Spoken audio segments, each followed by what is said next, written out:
Assalamualaikum Kak, saya mau bertanya. Saya merasakan buku yang Kakak tulis itu berisi fakta dan kebenaran. Rata-rata fakta dan kebenaran itu banyak yang tidak disukai oleh orang lain. Saya pernah memberikan fakta dan kebenaran kepada orang lain.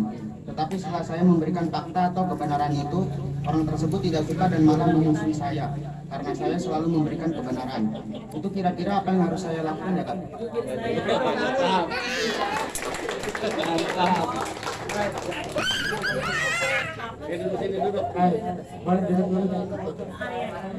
Hai, tentang fakta dan kebenaran dalam sebuah buku. Iya betul.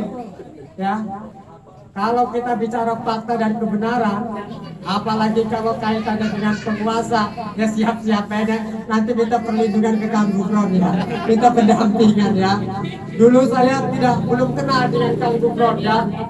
Jadi suatu hari sastrawan Banten itu harusnya diberangkatkan ke mana itu ya? Ke Solo kalau tidak salah. Ya. Surat dari panitia jatuh ke Dinas Pariwisata dan Kebudayaan. Tapi tiba-tiba saja tidak diberangkatkan. Dari panitia suratnya sudah dikirim, tapi kata dinas tidak ada suratnya. Akhirnya kita ribut bicara fakta dan kebenaran. Saya tulis dalam bentuk berita. Banyak yang gak suka, betul. Saya dikejar-kejar ya di kampus dulu ya. Artinya apa? Bahwa dalam situasi seperti ini memang kita harus pandai-pandai bermain kata-kata, beretorika. Maka dalam konteks Seno Bumira Aji Dharma adik-adik, ketika jurnalisme dibungkam, maka sastra harus bicara. Maka saya melawannya lewat sastra. Maka saya melawannya lewat cerpen, cerita pendek. Maka saya melawannya lewat puisi. Ya, karena kalau bicara fakta seperti yang ada itu banyak yang tidak suka. Berapa kali saya berhadapan dan bermusuhan dengan orang karena bicara fakta.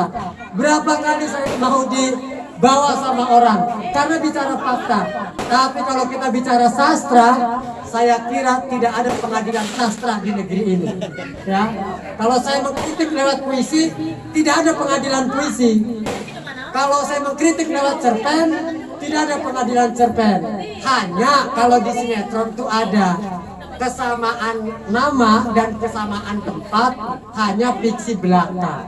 Jadi kalau ditangkap nanti ini nama saya, Anda menjelek-jelekan saya di cerpen ini. Mohon maaf Bapak, kesamaan nama dan tempat hanya fiksi belaka. Karena apa? Saya menulis cerpen berjudul Tali Pusar, ada. Cerpen itu muter-muter, dimuat di berbagai media massa lokal di Banten. Termasuk waktu itu dimuat di Tangsel Pos. Waktu Kang Budi Sabarudin redakturnya. Saya menulis judul Tali Pusar. Tali Pusar itu saya idenya ketemu Mang Dulhat. Mang Dulhat itu orang yang sangat tua. Dia selalu jalan-jalan tetapi memakai celana pangsi, celana jawara hitam, tapi selalu pakai sarung disampirkan ke pundak dia. Suatu hari Mang Dulhat itu jatuh terperosok. Ide saya bagaimana kemudian saya menulis tokoh Mang Dulhat sebagai tokoh jawara Banten. Masa muda Mang Dulhat dia menjadi seorang santri. Belajar ilmu bela diri, ilmu kedok. Usia 20 tahun Mang Dulhat berangkat ke Lampung. Di Lampung dia perebut kekuasaan, rebutan pasar. Di pasar dia dihajar oleh orang-orang preman pasar, tapi dia tidak mempan. Ditembak tidak mempan, dipotong tidak mempan, dibakar tidak mempan, sampai dipotong lehernya. Lehernya itu seperti film Jaka Sembung, nyambung lagi. Nah, akhirnya suatu hari ketahuan bahwa ilmu Mang Dulhat itu kalau kepalanya dipenggal jangan sampai jatuh ke tanah. Kalau jatuh ke tanah nanti dia nyambung lagi. Akhirnya ketika dipenggal kepalanya langsung diambil dengan sarungnya dimasukkan ke dalam sarung dibawa pergi. Akhirnya Mang Dulhat meninggal. Tiba-tiba apa yang terjadi? Ada keluarganya yang protes ke saya. Itu kan nama bapak saya. Kenapa nama bapak saya dibuat cerpen semacam itu? Kedok, tidak mempan dan sebagainya. Kenapa bapak saya jadi preman pasar dan sebagainya? saya hanya bisa menjawab. Adapun tempat dan nama itu hanya fiksi belaka. Jadi adik-adik, kalau kita tidak melawan dewan fakta dan sangat sulit, ya Seno Gumilar Aji Dharma mengatakan ketika jurnalisme dibungkam maka sastra bicara. Dan saya memilih dengan memilih jalur sastra. Ada orang yang marah-marah kepada saya karena saya dulu waktu di mahasiswa dihina-hina, waktu mahasiswa saya dilecehkan, saya dibully. Perempuan-perempuan tidak mencintai saya karena saya adalah seorang penulis sastra. Saya berguru kepada orang-orang tua saya. Saya ini mahasiswa miskin, tapi perempuan-perempuan itu menghina saya. Gimana caranya agar saya tidak dihina? Kata orang yang memberikan ilmu kepada saya, kamu bacakan ini, perempuan itu nanti akan mencintai saya. Tolong jangan direkam.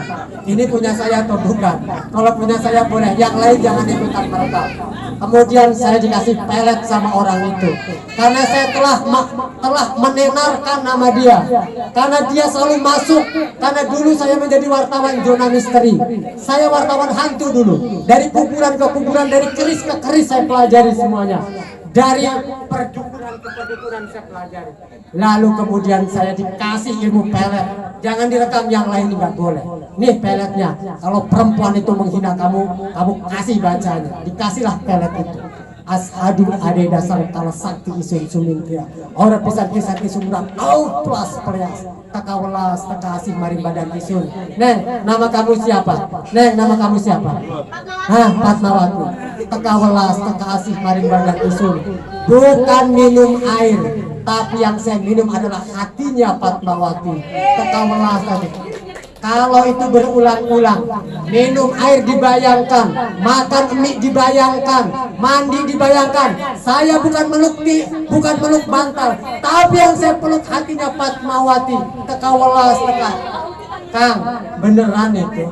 Cewek pandai bilang ngipil ke saya itu. Langsung meleleh pada waktu itu. Artinya ada pertanyaan tadi, kalau bicara fakta kita berani, tidak berani kita lawan dunia sastra. Jurnalisme dibungkam, sastra harus bicara. Itu dulu yang dapat disampaikan ya. Kasih hadiah buku. Wassalamualaikum warahmatullahi wabarakatuh.